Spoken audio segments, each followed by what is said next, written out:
Bom, boa noite a todos, mais uma vez. Boa noite, amigos da internet. Estamos aqui iniciando mais uma palestra pública com o nosso querido irmão Edson Gomes. Moura. Edson Moura. Desculpa, meu perdão.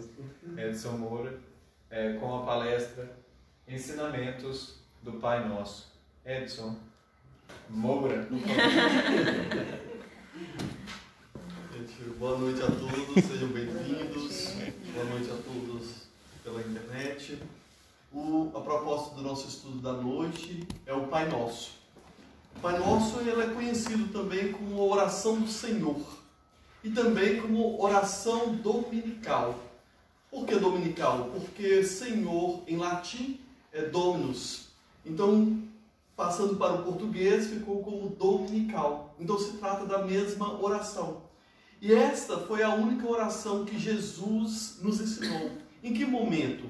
Foi no Sermão da Montanha, quando então Simão Pedro se dirige a ele e diz: Mestre, ensina-nos a orar. E ele então ensina-nos a orar, iniciando com essas palavras que foram registradas pelo evangelista Mateus, no seu capítulo 6, versículo 9 a 13, e por Lucas, no seu capítulo 11, de 1 a 13. Nós vemos nessas duas apresentações diferentes palavras, mas se formos adentrar no conteúdo, na essência, ambas apresentam a mesma essência. Dizem os estudiosos que Mateus trazia os textos evangélicos para apropriar a necessidade dos judeus. E como eles já oravam, então ficava mais tranquilo, mais natural para ele poder expressar e usar maior número de palavras. Mas como Lucas poderia estar traduzindo um evangelho que se dirigiria mais para os gentios, para aqueles que não tinham o hábito da oração, então reduzir o número de palavras facilitaria a compreensão. Mas o importante é que os dois evangelistas registram esse momento, que é um momento tão importante, porque vamos aprender com Jesus como fazer uma oração. E ele inicia de uma forma muito simples e profunda. Ele diz Pai. O significado dessa expressão para se dirigir a Deus é uma ruptura a todo um processo de relação com o divino, com a relação a Deus. Se fôssemos retroceder historicamente, o homem sempre apresentou instintivamente a ideia da presença divina, da existência de um ser criador, de um ser que nos dirigia. E naquela época, dada a condição primitiva, surgiu então o totemismo, a observação dos fenômenos da natureza, a observação dos animais, a observação das plantas, fez com que muitos tomassem então símbolos e passassem a adorar esses símbolos, ou seja, adorar a Deus por meio desses símbolos. Mais à frente, o totemismo vai se desenvolver no politeísmo. E somente 2000 anos antes de Cristo que surge a ideia do monoteísmo com Abraão. Então, no seio do povo judeu, Abraão planta a semente do monoteísmo, da ideia do Deus único, e essa ideia vai ser trabalhada por 2000 anos. E qual é essas características desse Deus único? Era um Deus que era um general, um senhor dos exércitos, capaz de liderar um povo numa guerra para sobrepujar um outro povo. Era um Deus vingativo, mas também era um Deus generoso, era um Deus justo.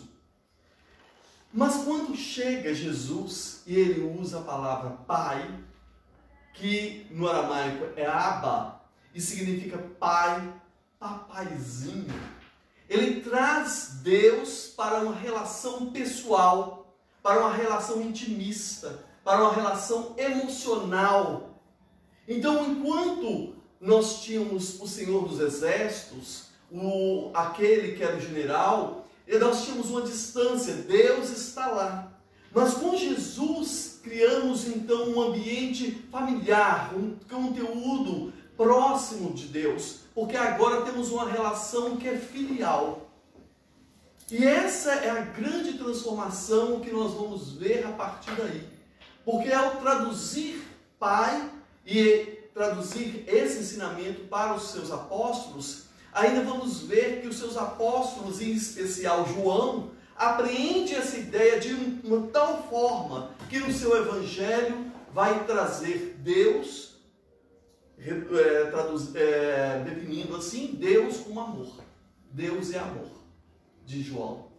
Então, a partir daí, quando surge a palavra amor, nós passamos a ter uma nova ideia, um novo conceito que traduz ainda mais aquilo que nós desejamos, porque todos nós queremos amar e sermos amados.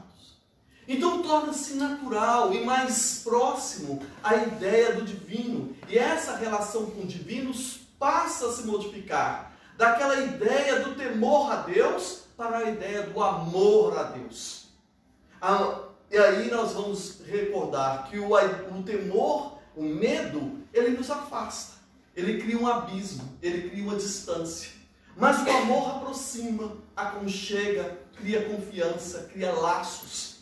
Então essa foi a grande transformação que passava a ocorrer. Abba foi repetido por Jesus 45 vezes no Evangelho de Mateus, 109 vezes no Evangelho de João. E aí Jesus nos deixa esse grande legado e já inicia a sua oração dizendo para nós Pai. E em seguida coloca um pronome possessivo que passa a incomodar a todos nós, porque é o Pai Nosso. E a ideia agora de não ter um Deus exclusivo de um povo, um Deus exclusivo de uma região, de uma civilização ou de uma cultura, é agora rompida, essa ideia é rompida pelo nosso, porque é um Deus coletivo, é um Pai que é um Pai meu, mas quando eu falo Pai Nosso, a expressão já começa a me dar uma abrangência de ver que o Pai é nosso de todos aqui nessa sala, mas é também de todos na cidade, de todos nesse país e de todos nesse planeta. Nós começamos a desenvolver um sentimento de humanidade, um sentimento humanitário, um sentimento de que nós não somos criaturas estranhas ou indiferentes uns aos outros, porque provenientes do mesmo Deus, transformando-nos em irmãos. E por isso então, ao dirigir na oração Pai Nosso, rompem-se aquelas ideias das diferenças, dos preconceitos, das ideias de diminuir alguém ou idolatrar outros. Porque passamos a entender que estamos todos no mesmo patamar perante a Deus. Somos criaturas amadas e todos aprendemos a amar assim com Deus. Neste planeta, na atualidade, nós somos 2,4 bilhões de cristãos. 1,9 bilhão ou bilhões de islâmicos. 1,2 bilhões de hindus. Cerca de 500 milhões de budistas. Isso para falar que todas essas religiões, elas são deístas, têm a figura de Deus. Mas infelizmente, ainda na atualidade, apesar de todo esse processo educativo que ainda estamos experienciando, estamos vivendo, ainda mesmo trazendo essa figura, essa ideia de Deus, cada vez mais evoluída, cada vez mais desenvolvida, temos tanta distância, temos tantos conflitos, temos tantas diferenças entre as próprias religiões. A religião que comunica, que traz Deus, é a mesma que ainda causa a divisão. E aí é por isso que nós entendemos na atualidade a necessidade ainda de nos educar-nos pessoalmente. Porque não é incomum a gente encontrar pessoas que às vezes falam assim com a gente: olha, Edson, sabe aquele acontecimento, aquela guerra, um acontecimento negativo no mundo? Pois é, aconteceu que Deus deu um cochilo e de repente instalou-se o caos. Deus deu uma piscada e de repente... É como se nós colocássemos ainda a figura de Deus antropomórfica, a figura do Deus humano, nós capazes de cochilarmos, de darmos uma piscada e de repente uma coisa ruim acontecer. Então ainda vigora nas nossas mentes a ideia desse ser antropomórfico e que então dificulta o nosso relacionamento com o divino. Outras vezes as pessoas falam assim: eu aprendi a adorar a Deus, eu aprendi a orar a Deus com minha avó. E a pessoa já é um adulto. E aí a gente percebe que aquela pessoa daquela infância até aquela fase adulta continua no mesmo processo, sem desenvolver. Porque ao longo da sua existência não refletiu, não meditou na sua própria relação para amadurecer essa relação com o divino. E aí mantém a relação ainda infantil para com Deus. E aí temos tantas dificuldades e tantas vezes as pessoas se dirigindo, às vezes a Deus, culpando por isso, por aquilo, acusando deste fato ou dizendo que não mais acredita em Deus. Mas tudo derivado deste processo, que é um processo individual, mas é um processo que cabe a nós buscarmos crescermos, buscar estudar, desenvolver, meditar sobre. Porque quando vamos iniciar essa oração, Pai Nosso, precisamos pensar como eu inicio esse Pai Nosso. De que maneira eu inicio? E aí eu me lembro do poeta Gilberto Gil, quando diz assim: se quiser falar com Deus, tenho que estar a sós. Tenho que apagar a luz, tenho que calar a voz. Tenho que ter as mãos vazias, tenho que desatar os nós dos sapatos, da gravata, dos desejos, dos receios. Então nós, para fazermos uma oração e para adentrarmos a esse conteúdo, precisamos nos despir de todos esses conceitos externos, de todas essas figuras, desatar os desejos, desatar os receios, apagar a luz, silenciar a voz, para que possamos adentrar nesse conteúdo e buscarmos de dentro de nós o significado do Pai e o significado do nosso. E ele continua dizendo: que estais nos céus. Céus ali está no plural. Então não significa uma região, mas significa por toda parte, em todos os lugares. Porque Deus é onipresente, ou seja, está em toda parte, é onisciente. Então os céus é tudo aquilo que eu já sou capaz de conscientemente indicar, perceber a presença de Deus nesses lugares, em todas as dimensões em que eu percebo, em que eu vivo, em que eu me relaciono. Santificado seja o teu nome. A palavra santo vem de sancto, que significa inquebrantável, imutável, íntegro, único. Então, se fosse para dizer santificado é o teu nome, seria um pleonasmo, seria desnecessário dizer, porque o nome de Deus já é santo. Então, ali na tradução para o português ficou seja, o verbo ser é conjugado no presente do subjuntivo. Isso significa que há uma condição, há ali uma condicional, que seja o seu nome. Mas que condição é essa? Que condição para santificar o nome de Deus? É porque nós santificamos o nome de Deus nas nossas vivências, nas nossas experiências. Toda vez que eu me emprego, toda vez que eu me entrego ao bem, ao exercício do bem, à atividade do bem, eu estou santificando a minha relação com Deus. Estou santificando a minha fé, estou santificando a minha confiança, estou santificando a maneira como eu lido com a divindade. Então, santificado seja o teu nome, é porque eu procuro santificar o nome de Deus por meio das minhas atitudes, das minhas experiências, das minhas palavras, dos meus sentimentos, dos meus apelos, dos meus pensamentos. Venha o teu reino. Que reino é este? Jesus se dedicou entre outras coisas, a nos ensinar a mensagem do reino de Deus. E ele utilizou de diversas passagens para trazer-nos significado. O que seria exatamente esse reino de Deus? Então ele usa das parábolas. As parábolas são elementos simples, histórias simples, utilizando ali das situações corriqueiras, normais da vida das pessoas daquela região, daquele contexto, para justamente trazer dentro dessa forma simples a ideia que ele gostaria de apresentar. Então, uma das parábolas em Mateus 13, 24, Jesus lhes contou outra parábola dizendo: o reino dos céus é como um homem que semeou a boa semente em seu campo. Em Mateus 13, 47, o reino dos céus é ainda como uma rede que é lançada ao mar e apanha todas as sortes de peixes. Quando a rede está cheia, o pescador retira a rede do mar, vai para a praia e separa os peixes bons e ruins.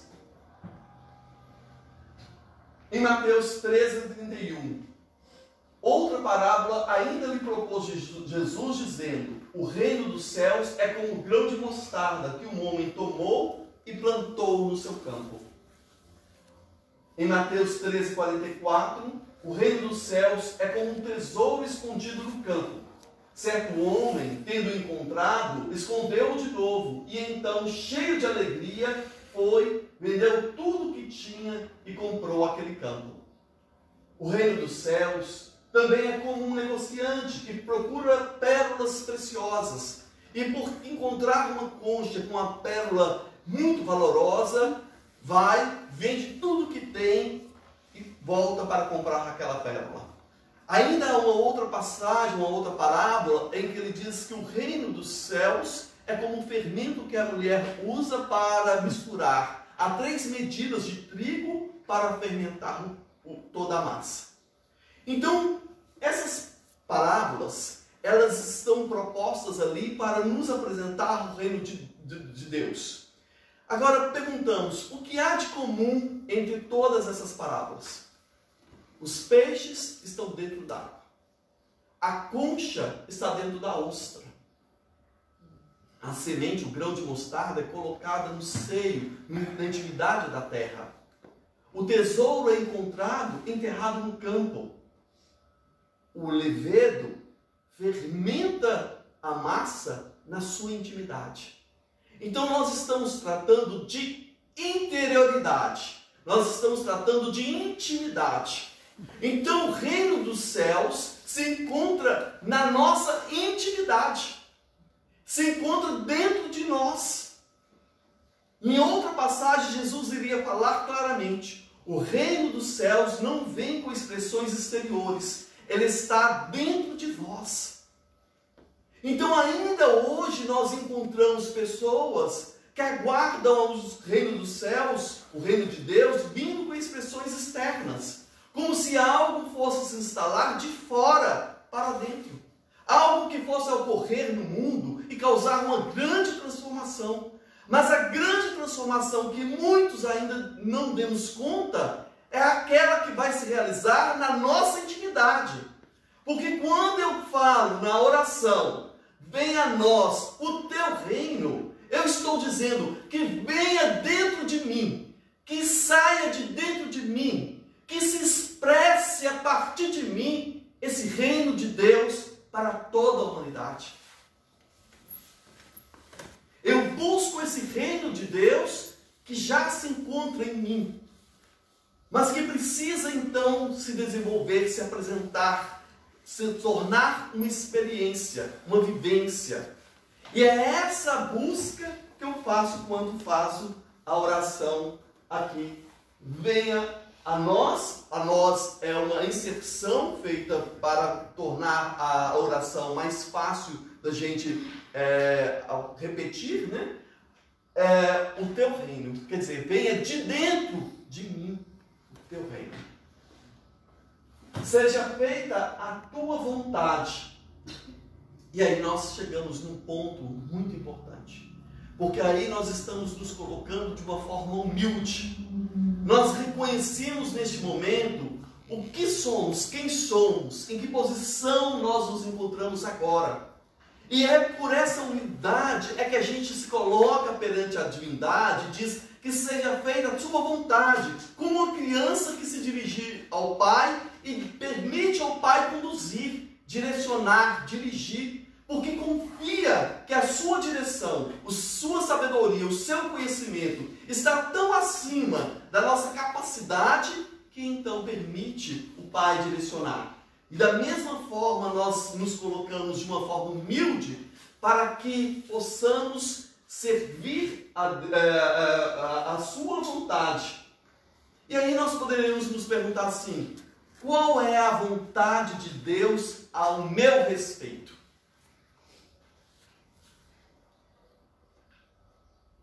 Chico Xavier, certa vez, recebeu uma senhora e ela chegou ao Chico e, meio lamentando, diz: Chico, a minha vida está por um fio.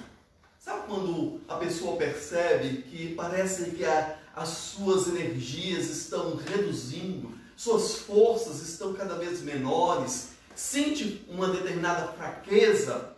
Então, nessa emoção, nesse sentimento, ela se dirige ao Chico, né, pedindo piedade, né? E quando então o Chico diz assim: olha, o Bezerra de Menezes está me pedindo para lhe dizer que trabalha mais que o fio engrossa. Então, nas nossas vidas, se nós trabalharmos mais, o fio engrossa. É melhor que a vida chegue para nós com as suas ocorrências, com as suas circunstâncias e nos encontre trabalhando, obrando. Porque quando nós estamos trabalhando, nós estamos cumprindo os nossos deveres. E a melhor forma de cumprir a vontade de Deus ao nosso respeito começa pelo cumprimento dos nossos deveres. Mesmo aqueles que são desagradáveis, mesmo aqueles que nos pedem sacrifícios, mas começa por aí. Saibamos que todos nós reencarnamos com uma missão. Todos nós somos portadores de uma missão. E qual é a nossa missão? Como eu vou descobrir que missão é a minha? Eu começo a descobrir à medida que eu trabalho, à medida que eu me esforço, à medida que eu me proponho ao serviço. Porque enquanto eu estou na atividade, torna-se mais fácil a providência divina operar na vida, na minha vida e em mim. Uma certa escritora nasceu no ano de 1965 e a sua história é realmente fantástica. Ela tinha duas irmãs, morava com a mãe, o pai já havia deixado a família, não morava junto com elas. E até os 14 anos de idade, ela ajudava a mãe nas atividades domésticas, no cuidado das outras crianças, quando então a mãe descobre que está com esclerose múltipla. E começa-se um grande e prolongado tratamento. Mas aos 17 anos, ela tem a sua primeira rejeição. Ela se aplica a uma universidade na Inglaterra e então ela é rejeitada. Ela procura outra, se engaja em outra, mas começa a perceber os nãos da vida, as rejeições. Aos 24 anos, ela diz que sofreu o maior trauma de sua existência. A maior dor, sua mãe morre. Após 10 anos de luta contra a doença. Aos 26 anos de idade, ela teve um aborto espontâneo. Aos 28 anos de idade, ela se divorcia. Após um casamento conturbado, envolvendo abuso íntimo, ela tem aquela separação conturbada e se vê sozinha com uma filha. Morando num estúdio, num apartamento muito pequeno. E a vida passa a se tornar muito difícil. Chega à miséria. Ela conta que ela não tinha um centavo. Ela era muito mais pobre, talvez, que um homeless. Só que ela tinha aquele apartamento, aquele cubículo. Mas ela não tinha dinheiro para nada. Passava fome. E a vida se transforma de uma forma tão difícil que ela pensa em morrer. ela pensa em suicidar-se. E aí, certa vez, ela estava andando de trem, ela teve uma ideia. Vou escrever um livro. Desde a infância, apesar dela não ter pais que fossem educados em universidade, mas desde a infância ela já apresentava um talento para escrever histórias curtas para distrair as próprias irmãs. E então ela resolveu escrever um livro e fez aquele livro, apresentou o manuscrito a dezenas de editoras que rejeitaram. Até que ela encontrou uma editora que publicou o livro e aos 31 anos de idade o seu livro se tornou um sucesso. Aos 34 anos de idade, ela se tornou uma das autoras, ou foi homenageada como autora do ano. Aos 42 anos de idade, quando ela publicou um dos seus livros da sua coleção, esse livro vendeu 11 milhões de cópias em um dia apenas. Eu estou falando de J.K. Rowling, a autora da coleção de Harry Potter. Então, a sua vida é uma trajetória, ela é cristã, é uma trajetória complexa, em que ela diz ter enfrentado inúmeras rejeições, inúmeros nãos, mas é uma vida de resiliência, é uma vida de trabalho. E à medida que ela trabalha, à medida que ela dedica-se ao trabalho dos livros, ela encontra então o seu caminho. Porque a providência divina pode nos socorrer mais facilmente quando a gente está disponível ao trabalho, quando a gente está aberto à atividade, quando a gente está disposto a nos ajudar também, a fazer a nossa parte.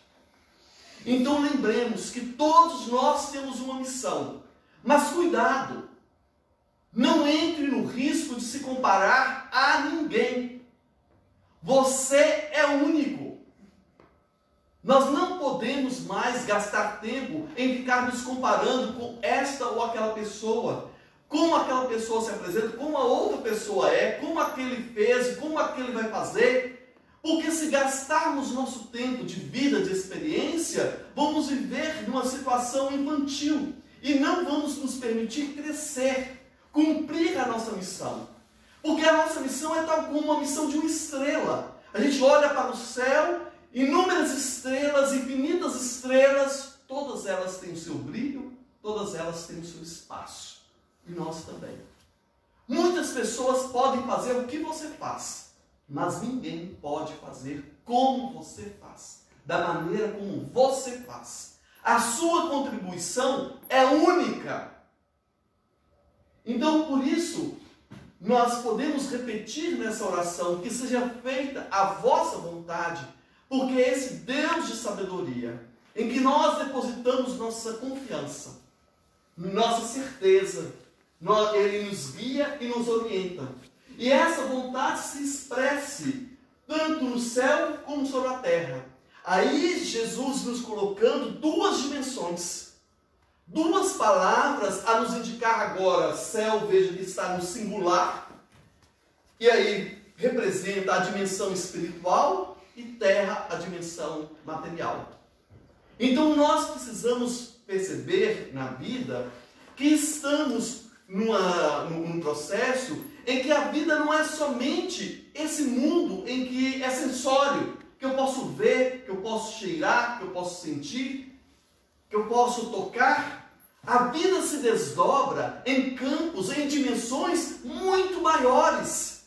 Então não é só a terra, é o céu, é a dimensão espiritual. Porque a vida simplesmente ela nunca cessa. Ela simplesmente é uma continuidade. O pão nosso de cada dia dá-nos hoje. E aí agora pedimos o pão. O Espírito de Emmanuel nos diz que é justo que a gente eleve os nossos pensamentos a Deus e peçamos o pão que seja o alimento, o agasalho, o abrigo. Mas não esqueçamos que assim como o alimento do corpo, nós precisamos do alimento da alma. E que se torna imprescindível para que a gente seja feliz, que a gente alimente-se na alma. Que a gente busque esse conteúdo, esse pão, que possa nos satisfazer plenamente, complementar as nossas atividades materiais, para que a gente não fique desnutrido neste mundo. Quantas vezes a gente se dedica a uma atividade neste mundo e a gente se torna aquele workaholic, que a gente trabalha dia e noite e dia, mas não temos o espaço para o alimento espiritual e a vida começa a ficar numa roda, numa ciranda sem sentido. E a gente se pergunta: o que eu estou fazendo? O que eu estou vivendo? Para que eu estou fazendo isso tudo? Por que eu estou fazendo isso tudo? Então nós precisamos desse alimento, que é o pão. Agora, novamente, a palavra, o pronome no plural que nos diz nosso. Porque eu não estou pedindo pão para mim.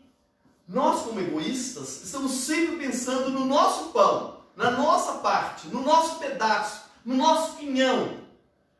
Mas aqui o Pai Nosso está nos levando a uma dimensão maior. É o pão para servir a todos.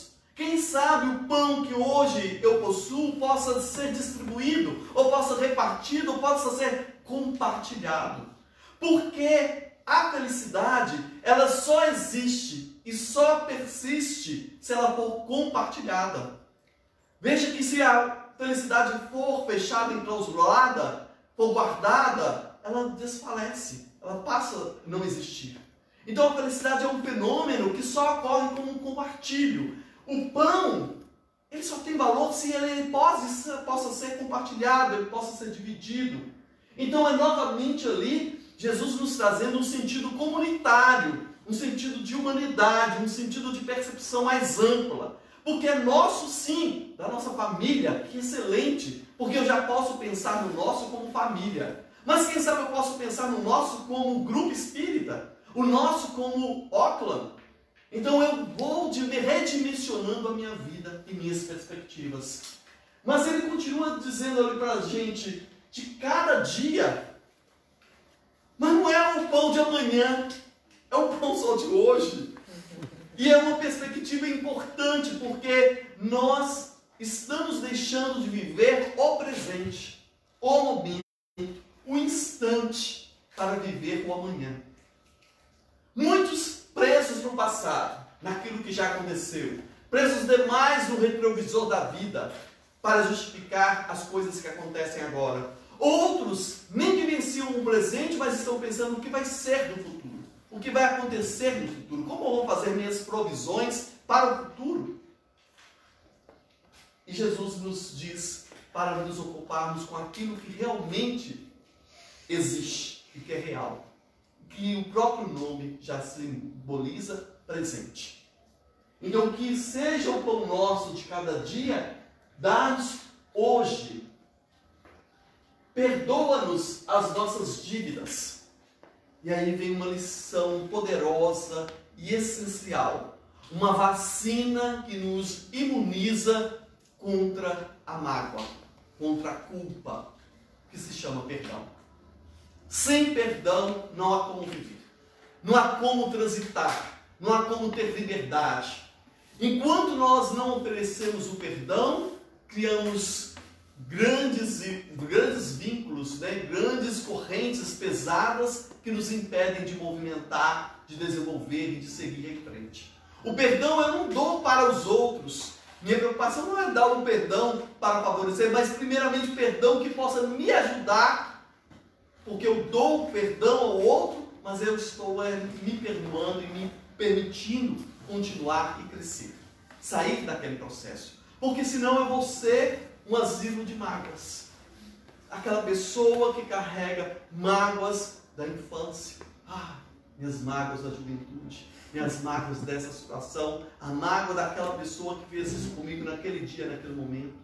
E aí nós vamos carregando esses asilos de mágoas e vamos envelhecendo com elas. Então o perdão é esse antídoto. O perdão é um filtro. O perdão, então, nos possibilita a gente impedir com que algo negativo penetre em nossas almas. Que essa cicatriz venha se alastrar, ou que esse veneno possa contaminar minha alma. Porque quando a gente não perdoa, a gente se torna carrancudo, a gente tem mau humor, a gente fica de mal com a vida, fica de mal com as pessoas, e assim vai. Como que a gente vai viver sem o perdão? Então precisamos perdoar.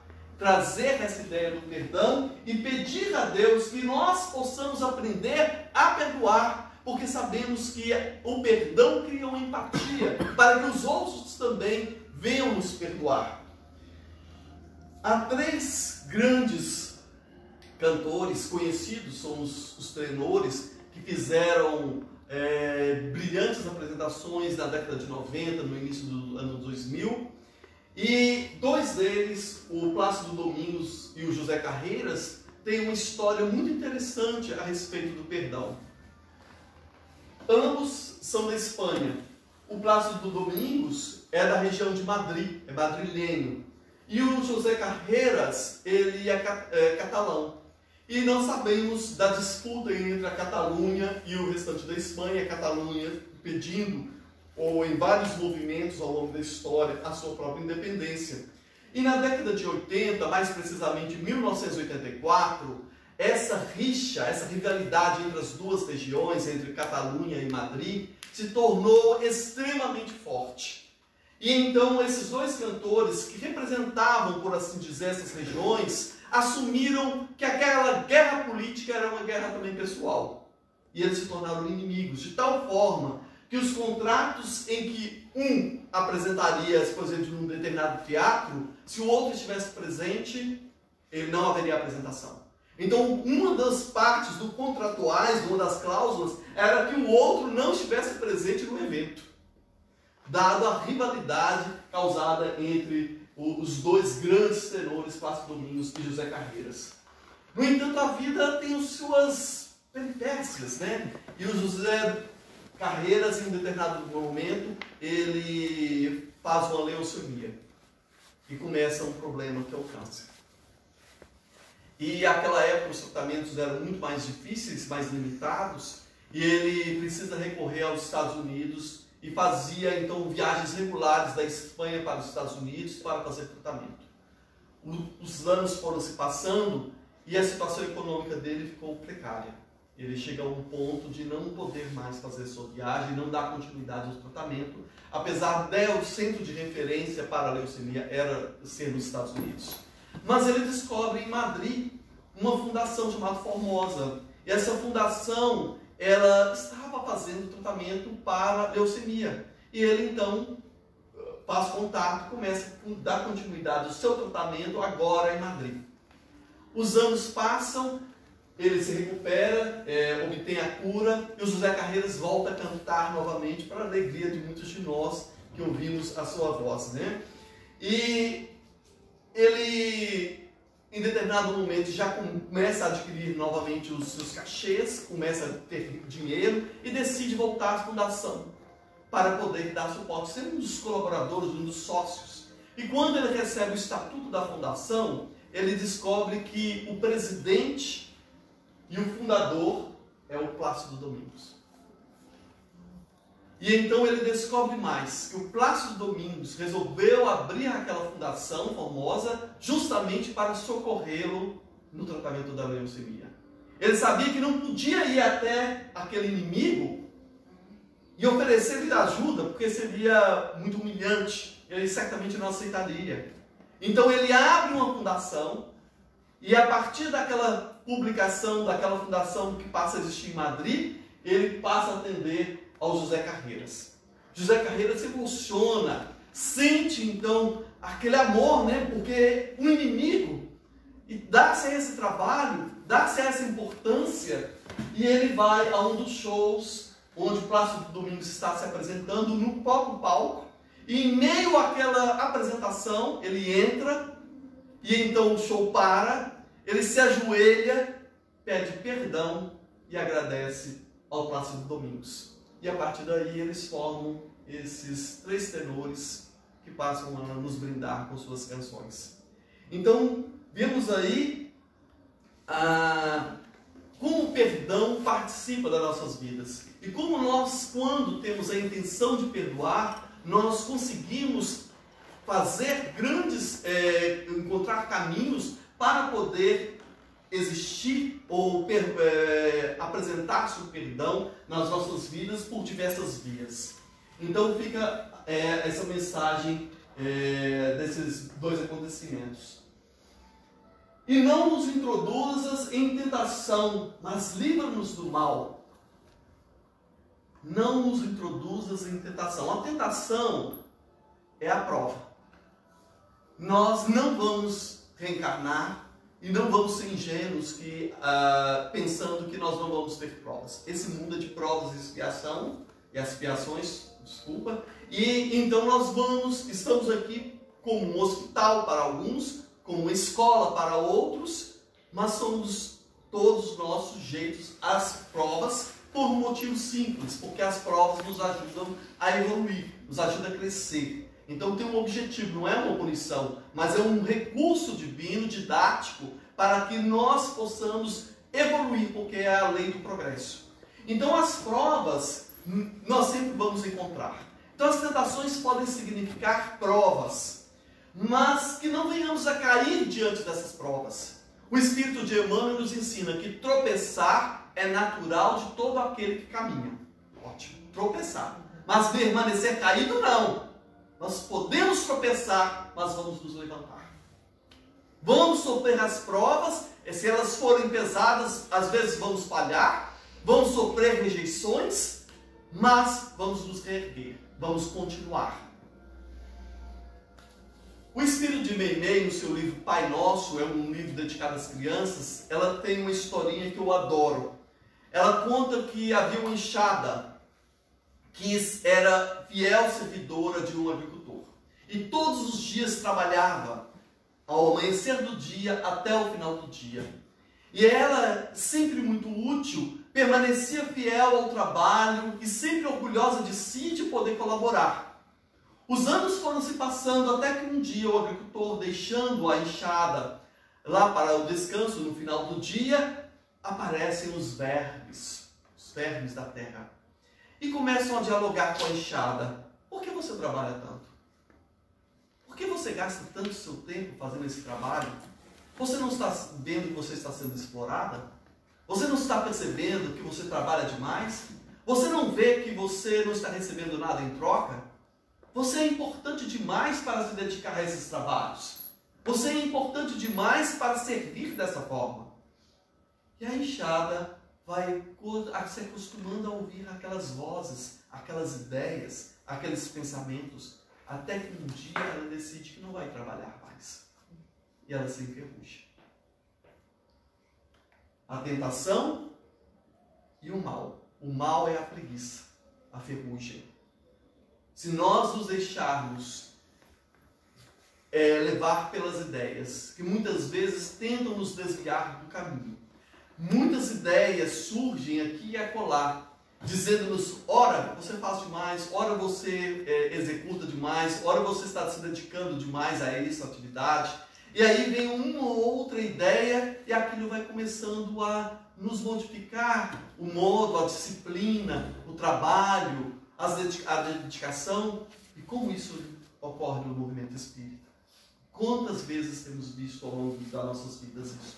Pessoas, verdadeiras enxadas, ferramentas de Deus, prontas para o trabalho, mas que desistem diante dos murmúrios, dos vermes, das ideias, das tentações que surgem e se entregam ao mal da preguiça.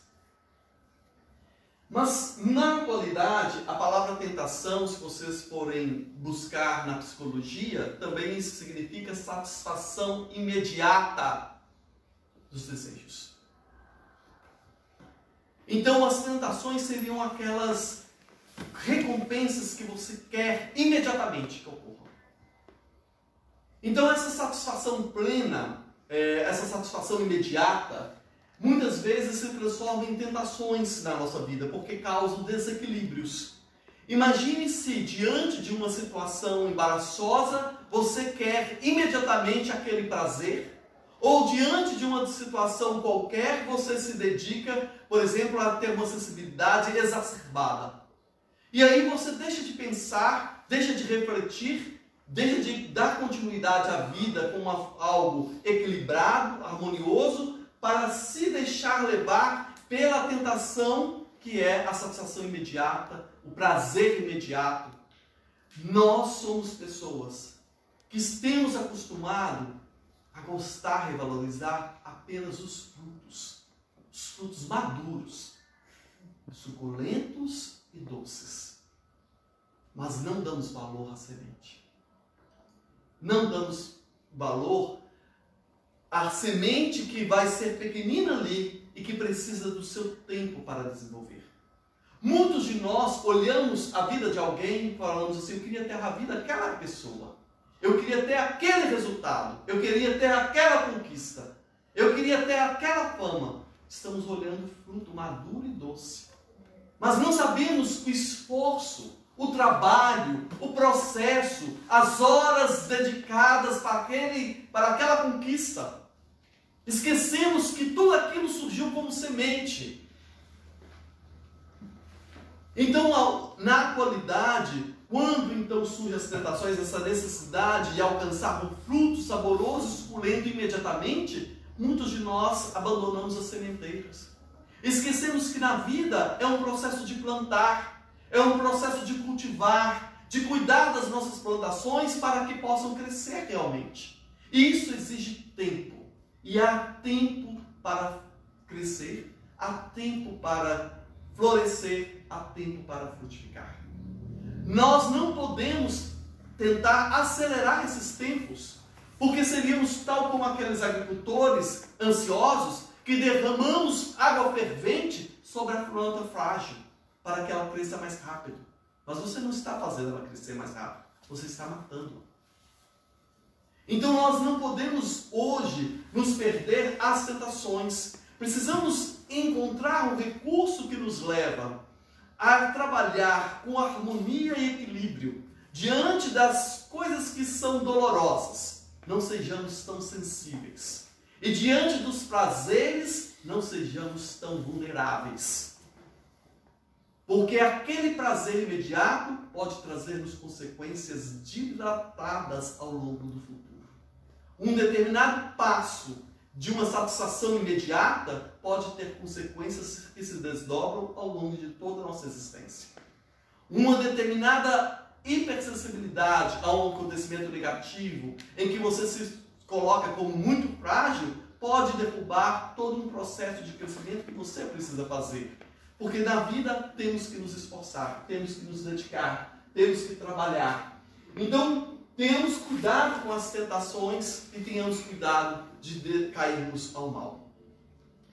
Allan Kardec tem um estudo maravilhoso sobre o Pai Nosso, está no Evangelho segundo o Espiritismo, recomendo a todos para ler, porque foi um estudo extremamente pormenorizado, maravilhoso. E nesse estudo, ele diz que o Pai Nosso, ele resume todas as obrigações da criatura para consigo, para com o outro e para com o Criador. Também ele diz que é uma profissão de fé, é um testemunho da nossa fé. E nessa oração ele diz que contém a petição daquilo que é essencial, daquilo que realmente é necessário à nossa existência e nos ensina ainda o princípio da caridade. Então, bendito seja essa prece, essa oração que Jesus nos apresenta. Eu agradeço a todos pela paciência, por ter me ouvido, e estou disponível para as perguntas ou qualquer comentário.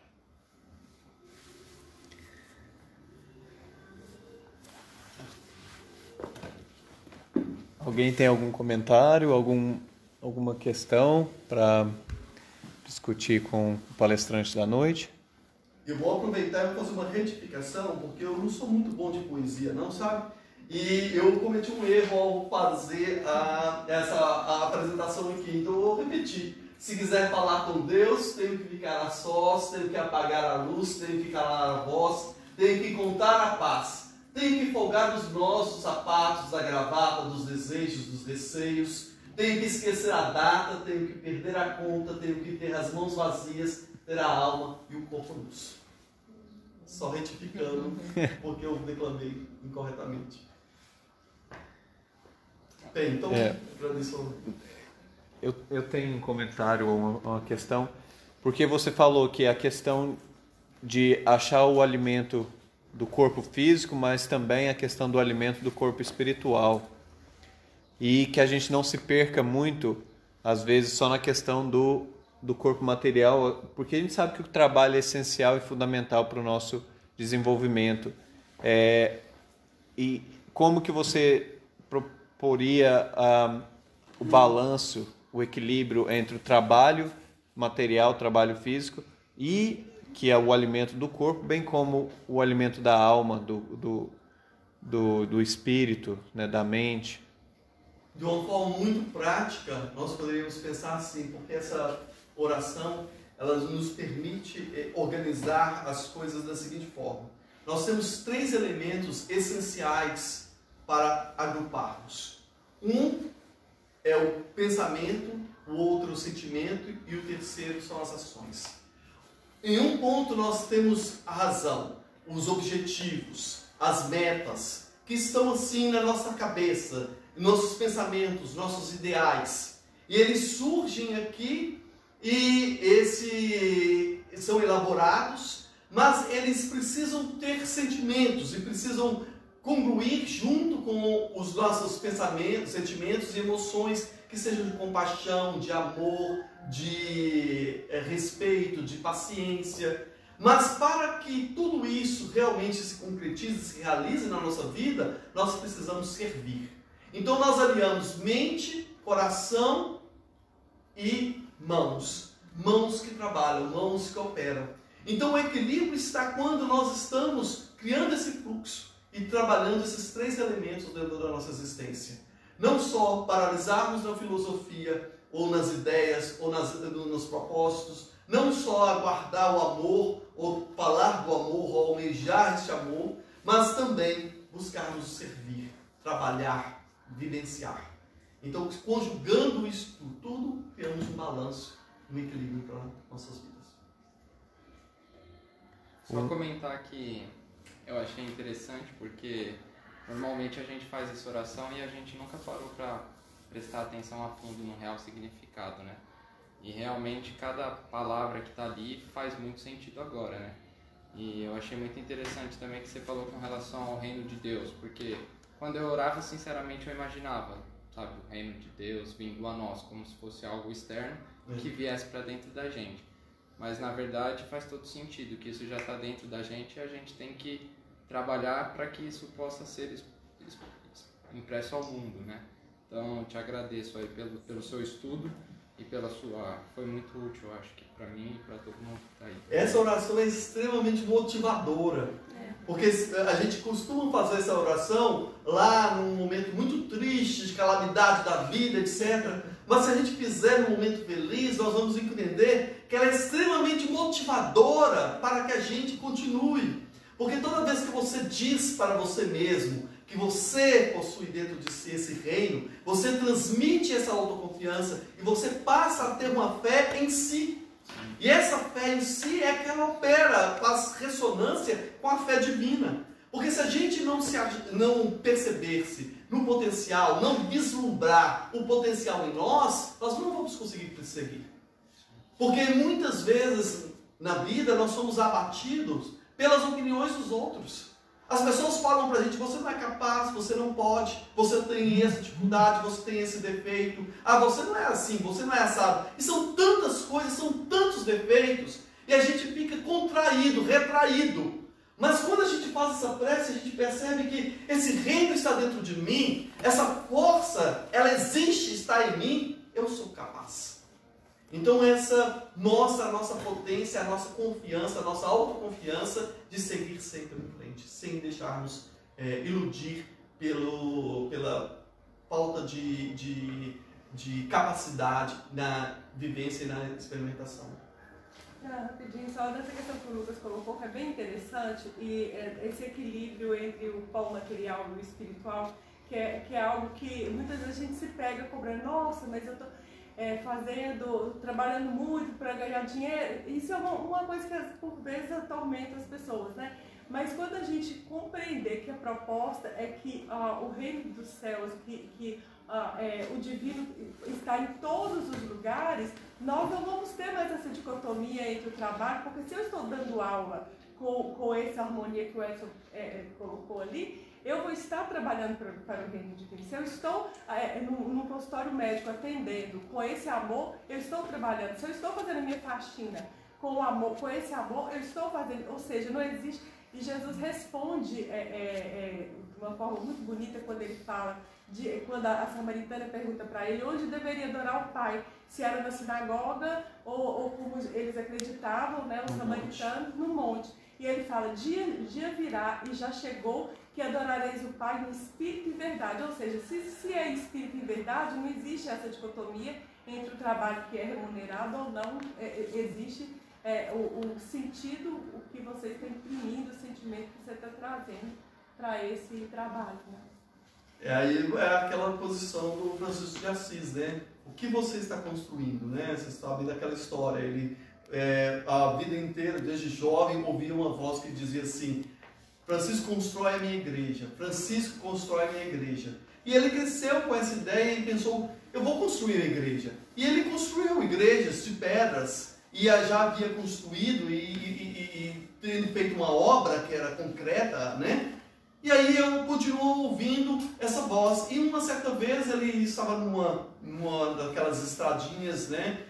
De antigamente, imagina do século médio, naquelas estradinhas de pedregulho, poeirentas, e passa por ele um mendigo. E aí ele cumprimenta e segue. E aí ele escuta, Francisco constrói a minha igreja. E aí então ele cai em si e percebe que a igreja que ele precisava construir é o do encontro com aquele que é o necessitado. E não a igreja material que ele pensava que precisava construir mais igrejas para o mundo. A igreja que a gente precisa construir é essa de nos encontrarmos com o outro, de entendermos o outro, de perceber o outro, de aceitar o outro como ele é. E aí você estender o coração até a outra pessoa. Eu queria agradecer você pelo esclarecimento da mensagem, da oração do Pai Nosso. E no fundo do meu coração eu fiquei pensando quanta explicação teve, porque muitas vezes a gente, desde quando a gente aprende o Pai Nosso de pequeno, a gente decora. Então a gente repete aquela oração e eu na minha cabeça pensava, eu não estou conseguindo dormir, tem alguma coisa me perturbando, tirando meu sono, e aí eu rezava. Às vezes eu chegava a rezar 30 vezes e não conseguia me acalmar para que o meu sono ficasse tranquilo e eu conseguisse dormir. E agora, um pouco mais velha, né, eu tento rezar com o sentido das palavras. Mas você esclareceu muita coisa que eu nunca tinha pensado em relação à mensagem do Pai Nosso. E esse Pai Nosso, essa inclusão de todas as religiões, de que não existe um certo, está falando do Pai Nosso.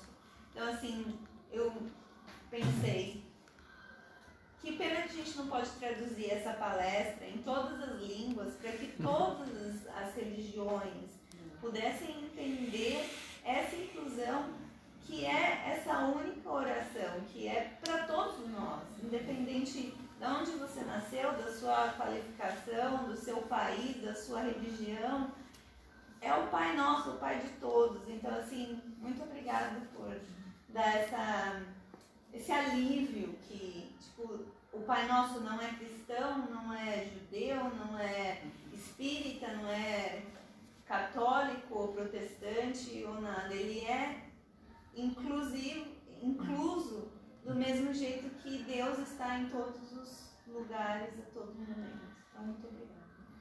Não, você não tem que me agradecer, porque na verdade eu só estou repetindo aquilo que está na literatura espírita com alguns comentários. Mas recentemente eu estava conversando, porque a gente encontra muitas pessoas de outras nacionalidades em Auckland, pessoas da Índia, da China, e todas as vezes eu acabo puxando e tentando entender um pouquinho, mas um ponto em comum de todas as religiões é o amor. Todas ensinam o amor, independente da maneira que eles vão colocar isso, mas o amor é uma linguagem universal. Então, ainda bem que nos nossos tempos atuais já falamos do amor. Então, ainda há um processo ainda de crescimento, de amadurecimento, né? Nós estamos nos amadurecendo. Toda vez que a gente lê, né, a gente se prepara para um estudo, a gente está amadurecendo. Então, é esse amadurecimento que a proposta do Espiritismo, que é do estudar, do refletir, do meditar, nos ajuda exatamente isso, porque a gente vai ali repaginando nas nossas vidas as coisas e os conceitos, quebrando a todo momento que estuda os paradigmas que haviam se firmado, principalmente das ideias religiosas preconceituosas e fechadas, que muitas vezes nós conduzimos e carregamos sem às vezes darmos conta de que estamos agindo assim. Ok, obrigado a todos, boa noite.